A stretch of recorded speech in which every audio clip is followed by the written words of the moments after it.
a dar una conferencia sobre innovaciones en cirugía de glaucoma, Fago Canut en la práctica moderna.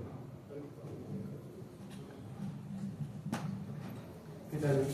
Buenos días todavía. Un gusto estar acá en Arequipa. Hice mi pregrado acá en la Universidad Católica Santa María y venir a Arequipa para mí es recordar muchos momentos felices del pregrado. Bueno, cuando hablamos de innovación de cirugía de glaucoma, en realidad hablamos de los MICs, ¿no? Y estas son las cirugías de glaucoma mínimamente invasivas, pero estos MICs tienen un objetivo, ¿no? Tratar de bajar la presión. Pero estos MICs tienen el objetivo de bajar la presión intraocular con un perfil de seguridad superior a las cirugías tradicionales como la trabeculectomía, y a la vez tienen que cumplir algunos criterios importantes, ¿no? Dentro de estos son el mínimo trauma de los tejidos oculares, estamos hablando de la conjuntiva y de la malla trabecular. En los últimos consensos están tratando de poner hincapié en esto. La recuperación bastante rápida del paciente y la reducción de fármacos. Entonces, cuando nosotros hablamos de MICs, ya hay una clasificación, ha sido otra vez actualizada, pero como sabemos, los MICs se van a clasificar de dónde actúan, ¿no? En este caso, a nivel de la malla trabecular, en la vía convencional, tenemos los MICs que van a tener un implante. Ahí tenemos el iStent, ¿no? Que al inicio fue uno, ahora son dos, ¿no? El iDRUS, que está bastante de moda. En Colombia he visto que están poniendo bastante, que en realidad es un implante que va al canal de Slen para tratar de mejorar su dilatación y mejorar el drenaje. Y dentro de los implantes tenemos el famoso GAP, ¿no? Que también es mucho más económico, capaz. Ahí Juan Carlos no me llama la atención por decir eso. Y tenemos el CAJU, ¿no? El CAJU, que es un cuchillete quirúrgico, es un bisturí, ¿no? Que va a retirar la malla trabecular. Y también tenemos los viscocanaloplastías, que dentro de estos tenemos el OVNI, y ahora creo que viene a Perú el VIA 360, ¿no? Ahora, dentro de los MICs tenemos también los que van a nivel de la subconjuntiva y que van a formar ampollas, ¿no? Dentro de estos tenemos los que son con implante, como el Sengel Stent, ¿no? Y que se pone AB interno, o el PerserFlow, que se pone AB externo, antes llamado Infocus, porque ahora es PerserFlow. Y también los que actúan a nivel de la vía supracoroidea, que solo nos queda uno actualmente. Los demás, el CIPAS, el iStent Supra, salieron del mercado, ¿no? Y solo queda el Mini-Jet, ¿no? Y se pone AB interno. Y también nos hace recordar que la endofotocoagulación también está dentro de esta clasificación. Y para disminuir la producción del humor acuoso, ¿no? en los pacientes con glaucoma.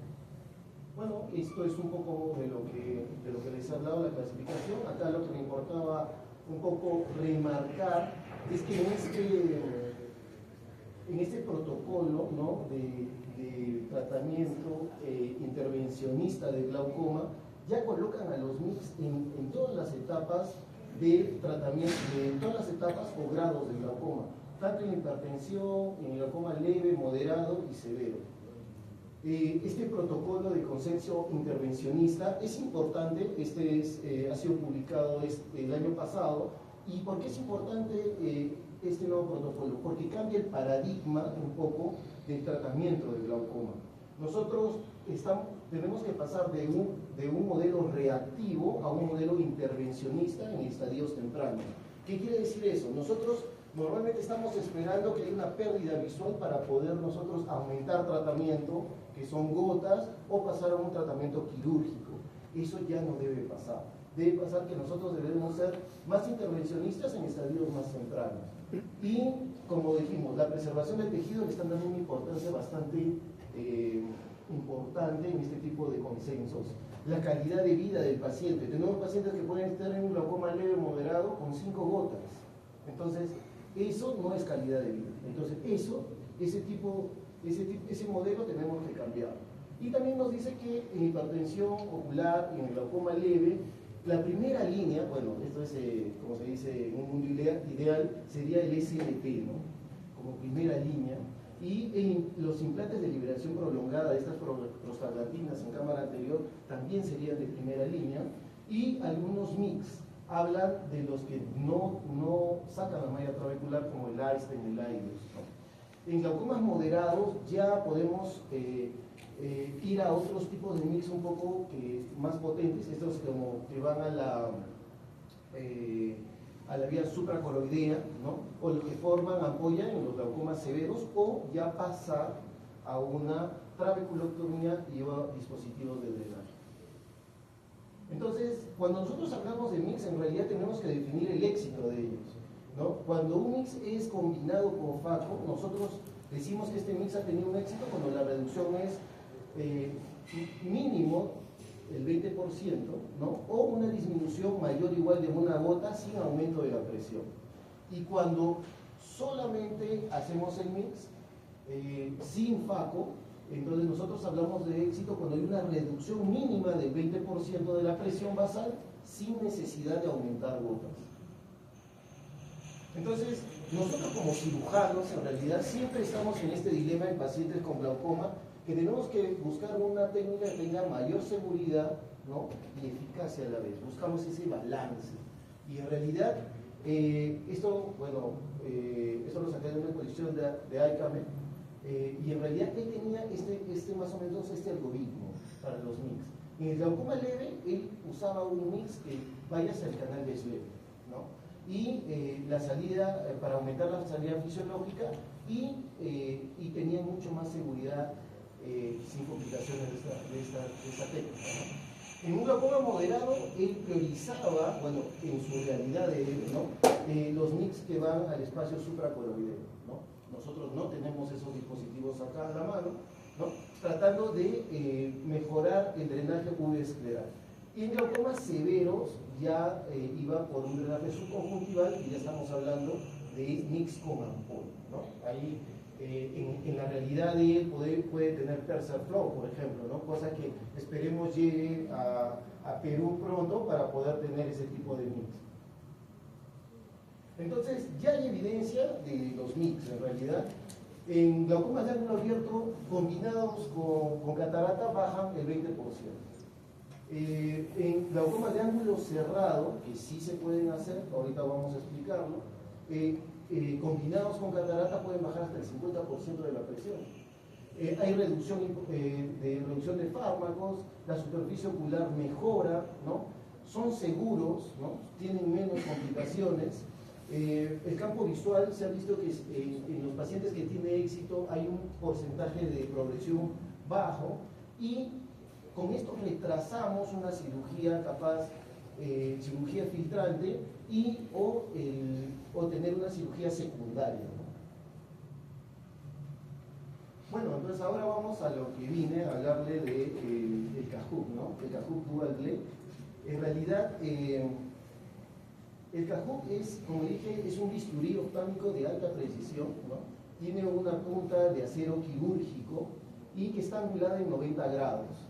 Tiene un ancho que es de 230 micras, porque el ancho del canal de Schlemm aproximadamente es de 250 micras.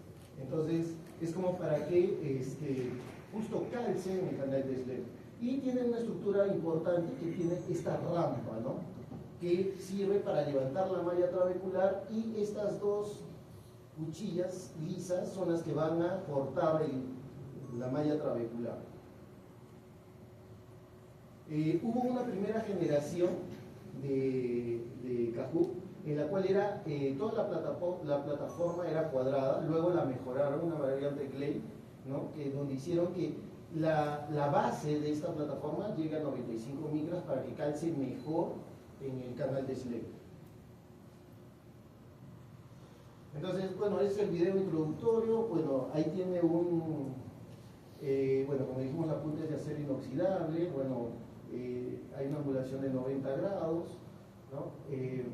Bueno, es ergonómico, tiene un indicador para ver en qué lado está la punta del cuchillete. Ahí está la punta, ¿no? Como dijimos, la rampa, y así funciona. Normalmente entramos en un ángulo de 10 a 15 grados y comenzamos a pasar el cuchillete en el canal de Slen y vemos cómo la malla trabecular se va cortando, ¿no? Bueno, es importante, ahorita lo vamos a ver, la angulación, ¿no? La rotación opuesta de la cabeza del paciente. Se puede ingresar en una instrucción corneal mínimo de 2, ideal entre 2 a 2.4 milímetros, ¿no? Se tiene que hacer con un corioscopio quirúrgico directo. Como dije, la introducción es de 10 a 15 grados en la malla trabecular para poder sacar el tejido trabecular. En este caso está haciendo de adentro hacia afuera, ¿no? Y vemos cómo se trata de entrar al canal de Slen, ¿no? Muy bien. Es el dispositivo. Entonces, ya sabemos cuál es el dispositivo. Tenemos que buscar el paciente ideal. ¿A quién le vamos a hacer cajú? No le vamos a hacer cajú a todo el mundo. Sé que, mire, yo hace 1 año y medio no hacía cajú. Y al inicio uno se emociona y quiere hacerle a todo el mundo, ¿no? Pero es que es la verdad, somos cirujanos. Llega un momento en el cual le queremos hacer cajú y peor si nos salió bien todos. Los primeros queremos hacerlo a todos porque pensamos que vamos a tener el mismo resultado. Y no es así. El paciente ideal en realidad es un paciente que tenga un glaucoma de ángulo abierto, de leve a moderado, controlado, o sea que esté en presiones meta, ¿no? Eso sería lo ideal. Pacientes que tienen glaucoma pseudoexfoliativo pigmentario también va bien. Y pacientes que también tienen intolerancia o falla de adherencia a las gotas. Está contraindicado en glaucoma uveítico, glaucoma neovascular, en opacidades de la córnea, ¿no? Y en glaucoma de ángulos, glaucoma agudo de ángulo cerrado no resuelto. En realidad sí se podría hacer en glaucomas de ángulo cerrado, y sí hay estudios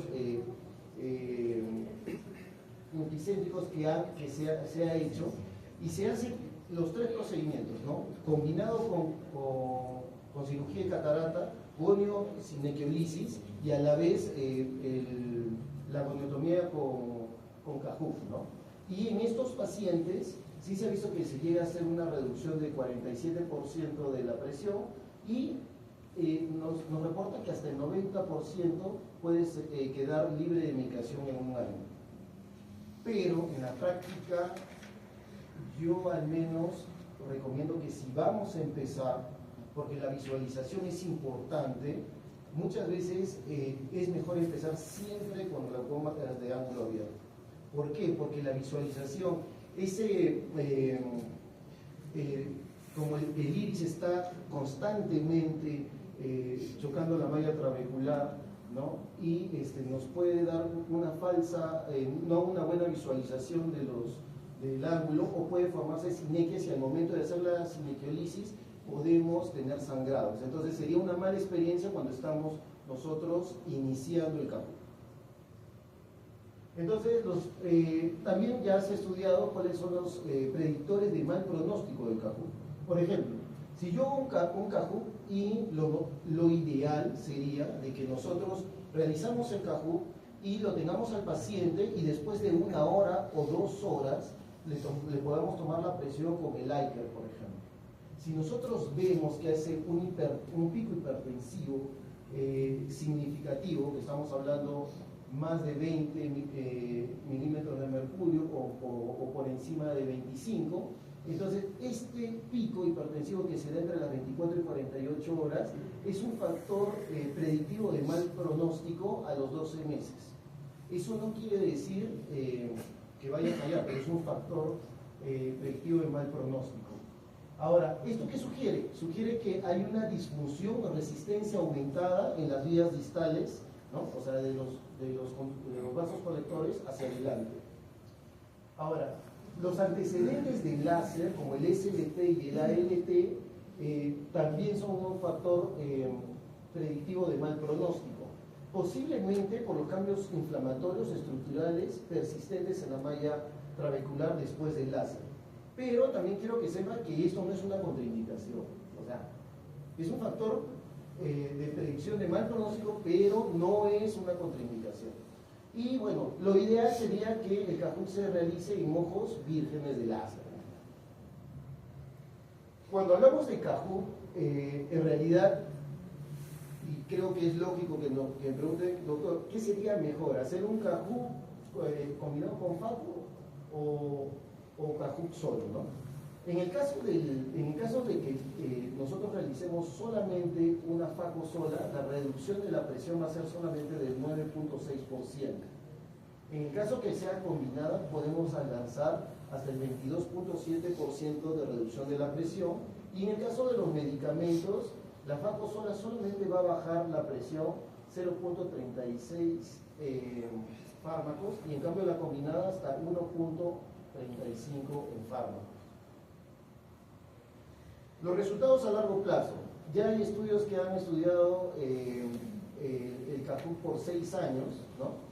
Y bueno, los resultados han sido que el éxito ha habido del 84% de los pacientes en el primer año, pero a los 6 años, ¿no?, se ha visto que el éxito quirúrgico ha bajado a 46% y la reducción media de la presión también bajó a 28%. También en este estudio refuerzan que los pacientes que tenían glaucoma primario de ángulo cerrado, en el primer año, ¿ya?, estos pacientes lograron el 85.7% de los pacientes lograron independencia de fármacos con la cirugía combinada de Kahoot más Faco. Ahora, hablando de las complicaciones.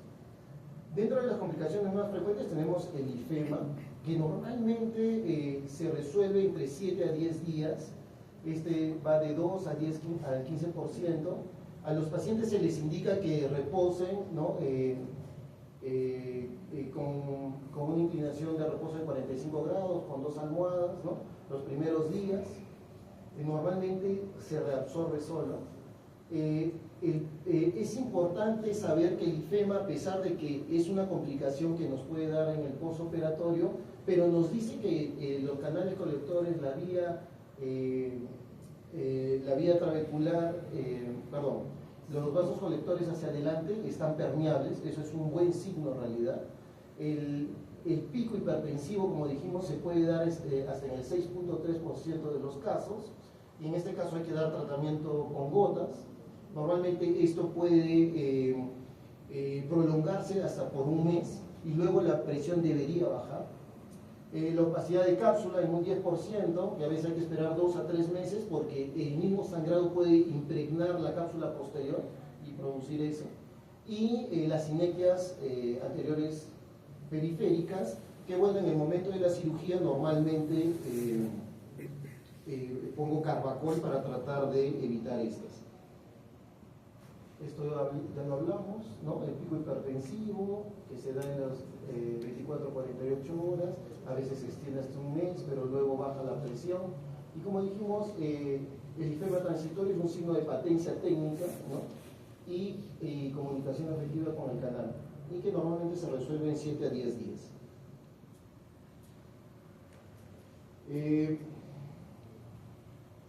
La evidencia clínica y seguridad del Kahoot, en realidad sí, bueno, se ha visto que mientras más alta la presión tenemos, tiene mayor porcentaje de reducción de la PIO, ¿no? Eso es bastante lógico que va a pasar. Mientras más carga de medicación tenga el paciente, probablemente tenga mayor reducción de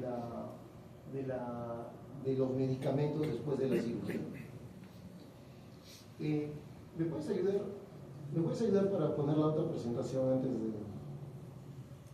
Entonces, mientras me colocan la otra presentación, justo les decía que, bueno, en el tema de Kahoot, yo tengo aproximadamente casi 1 año y medio que empecé con Kahoot. Hay que atreverse a hacer. Yo creo que es uno de los mix que son mucho más amigables dentro de todos los que hemos visto en la clasificación.